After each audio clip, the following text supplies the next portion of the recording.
আসসালামু আলাইকুম। কেমন আছেন সবাই? আশা করি ভালো আছেন। আমরাও ভালো আছি।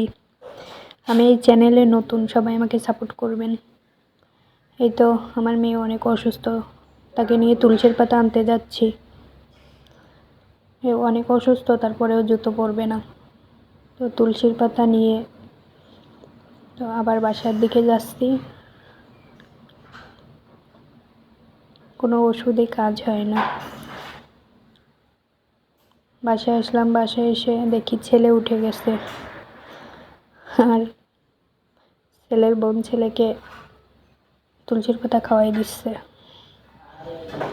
আর এই তো আমি এদিকে তুলসীর পাতা রস করে, বেটে রস করে মধু দিয়ে মেয়েকে খাওয়াই দিছি, আর বাকিটা রেখে দিয়েছি, পরে খাওয়াবো। আজকের ভিডিওটা এই পর্যন্ত।